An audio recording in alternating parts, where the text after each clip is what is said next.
So we just spoke with this, your sixth season, you said? Yeah. Of the cutting room floor. Tell us about starting the show, but also like, I think it's really reached a crest with the Steve Madden interview. Does it feel like that to you? I guess so. Like almost accidentally though. But yeah, I guess so. We've been doing it for a long time and we have had like viral buzzy episodes in the past. So it's interesting to see which ones like pop off like that because we weren't expecting that. But yeah, it's definitely like garnered a lot more momentum. Which is exciting, but I mean, it's a labor of love. I've been doing this for so long. I mean, so long. I act like I've just like 30 years into my career. It hasn't been that long, but I've been, like trudging along for a while. So I guess it just feels good to feel like people see it more than anything. Yeah. Do you have a favorite interview? People ask me that all the time, and I really don't. Because I feel like they're all good. They all feel like my babies. Yeah. Also, because I'm also involved in the edit still so much and like watching everything, and so it feels like I'm in the weeds of each episode. So I feel like every single one is a favorite for some reason or another. They wouldn't have been on the show if they weren't, do you know what I mean? Yeah. Like valuable to me or to the show in some way, to the audience. Yeah. So I feel like all of them.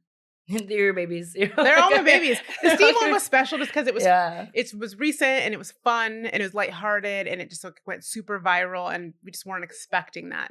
Sometimes you were like, oh, this one's going to be good, but we just didn't see that coming. So I guess you could say that's like a recent fave, but they're all my favorites. Yeah. The Steve Madden one though was the first.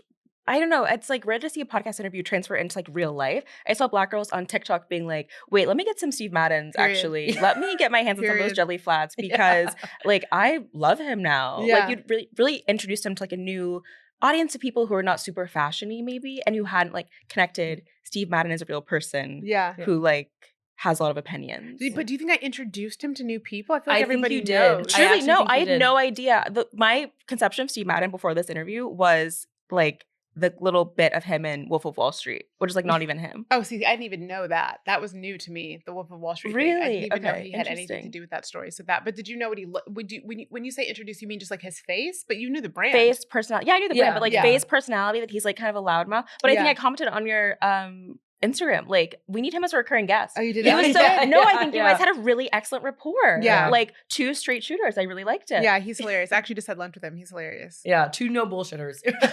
Okay. I think, but that was the part that I thought was so fun. You made Steve Madden, the person, not the brand, like more accessible to more people. And like, that's what really excited. Once he was like, I might have nicked a few things, I said, let me add to cart. Hold on. Okay, so you were inspired to shop. Yes, yeah. That's great. I mean, wasn't there a sale uptick? I feel like after that, I wouldn't be surprised if there was a sale uptick after that. Okay, so this is funny. I can report on this officially because I was just with him today.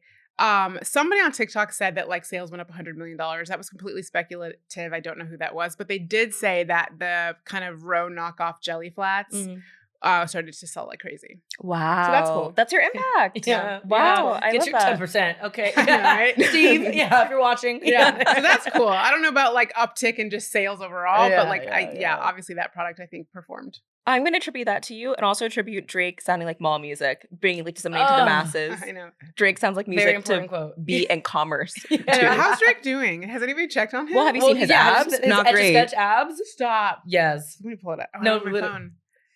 Someone pull it up. Well, just no, imagine really some like donut holes in a little box because that's how the abs look. Fake as hell. Why is he doing this when he already got called BBL Drizzy? Like, why would you do this? I mean, I do love a man that loves a little body mod. You know, like why not? Why you not? said this affirming surgery. Yeah. No. It's funny. We were talking about this like last week maybe that Drake needs to like stay in the lane of making music like Nice for What, Nokia, like music for girls to play as they're getting ready to go out, and not this like rap guy. Like so he's for the girls. Yeah, of course. He's a lesbian.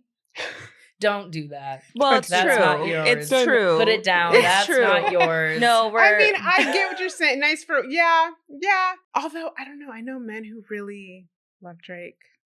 Are they misogynists? Of course. For sure. They love Drake. For sure. That's the category they're in. But he still has a very specific hold on a market, like that category of guy. 100%. Yeah. But and also so does like Rogan. It's so funny you said that you clocked it though. Yeah, for sure misogynist, for sure.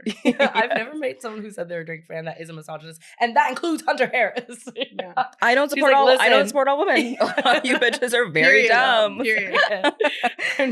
Okay, this is something else I want to ask you about. You are a better interviewer than people we've worked with, and we both have careers in journalism. So what is your secret? Why is that? Tell me about that.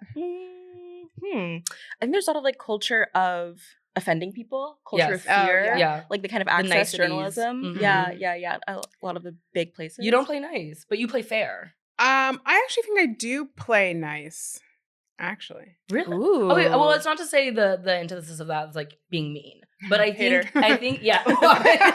Cut to actually mean. No, but I do think that because of what Hunter was setting up, like there's so much. Oh, this is a fluff piece. This is just to get your name. Into a yes, space, yes. And you don't do that. You don't. No, play I don't do that. I don't do that. I feel like if somebody's saying something, and I feel like, but I don't think it's just me. I feel like you two are women who do the exact same thing. If I'm sitting across from somebody and it's just like not adding up, you would press on. You'd be like, make it make sense. It's more of that. Yeah. And it's not coming from a place of like trying to put somebody on the spot or be salacious or trying to get like a clip. Like we're not clip farming. It's more like you're not making sense. However, or like just keeping people honest. It's more that, like holding their feet to the fire, making sure there's a consistency. And I think we all do that in our personal relationships with coworkers, with friends, with families, with partners. It's more that. It's kind of like you're not, either you're feeling duplicitous right now or you're double backing or you've changed your mind, all of which are okay. But I just would prefer to like that they dignify the intelligence of the audience. It's more that, because people aren't stupid. It's like when somebody who clearly has work done gets on camera and fixes their face to say like, oh my God, I don't know what you mean. I haven't had anything done. It's like, you look crazy. We're not dumb. You just look crazy now because, you know, we're staring your lip flip right in the eye. Yeah, like we're hip to the game. The jig is up. It's more of that. But I do think I play nice though. It's like, I think there's a way to be tactful, but also just like forthcoming. I just ask questions. And actually I was working with, that's a lie. I was talking to Terry Agins, who was a guest on my podcast, and she was a journalist at the Wall Street Journal for 20 years, covering fashion by herself. She started the fashion beat, and I asked her how she got a lot of really great pieces, and she said, you just ask and you hold it. So that's where she's my fairy godmother in journalism. If I could be called a journalist, which I know that's a very controversial topic for podcasters, but she's kind of where I've kind of learned that from. She's just like, you just ask the question and then you don't fill the dead air with your own anxieties. Yeah. No, like, ask and back up. Yeah. The best interview advice I've ever gotten is that interviews are inherently like pretty awkward because it is a lot of just empty, kind of blank air, empty space, and you just wait for, and also like people think it's very. I think I obviously love podcasting, but it is hard to be like something like clippy, like saying something in a soundbite is very hard for a lot of people. Yeah. You mean trying to get the guest to say something clippy, or for you to try to get something clippy as No, I think as like someone who's talking to a microphone all the time and thinking like, okay, what's like the cleanest way to say this? Yeah. Yes. So that it can be like edited together neatly. Yeah. And like sound sort of, like a lot of just sentences trail off and it's hard to. Yeah, the medium I think matters too. That's an important point. So you guys are podcasters, so you get it, which is like, that's a very real thing. It's almost like you're editing in real time while you're talking because you're already considering how it's going to be edited. So it's tricky. You're right. Like how to phrase something in a way that's concise. Yeah. Do you have any dream guests for your podcast? Yeah, so many, but most of my dream guests don't like press. So they probably would be like very adverse to coming, but it's not because I have any shortage of having them. I do, but they're like people like the Olsens, Andy Meester, like, you know, Stephen Meisel, like people who would just never, ever get on camera and probably do this, or just don't have like a strong record of doing that in the last decade. Quick aside.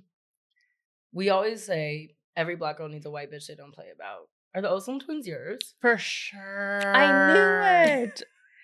Yes, I love that phrase, and I'm stealing that. Every Black girl needs wipers they don't play about. I don't play about the Olsens. I think also, though, part of the reason why I'm able to maintain that is because I don't know them. So I'm able to like keep this mystique thing going. If I ever heard them talking with their girlfriends when they thought no one was listening, I'm sure I would hear something toxic. I'm almost positive, but I'm choosing to keep them in this lane so that I can just like go hard for them. But yeah, I mean, I'm a millennial. Like, yes, of course. And they were known for being so stylish throughout their entire career. And I just feel like they give waspy old money, even though they worked for their money. Like they didn't inherit it. And they mind their business. Part of the reason I love them is that they stay out of other people's business. Quiet as it's kept. I love that. Yeah. I almost said I love that in a woman. And I was like, wait, the misogynist is in the room with us right now. Let the Drake play. Sorry. Because I'm definitely not that girl. I'm a loudmouth. Yeah. But I love, part of me loves the like, you know, waspy demure. Like if I could play a character, maybe I would play that for a day. But that's not who I am. Well, we're a bunch of loudmouths. So we all have podcasts. So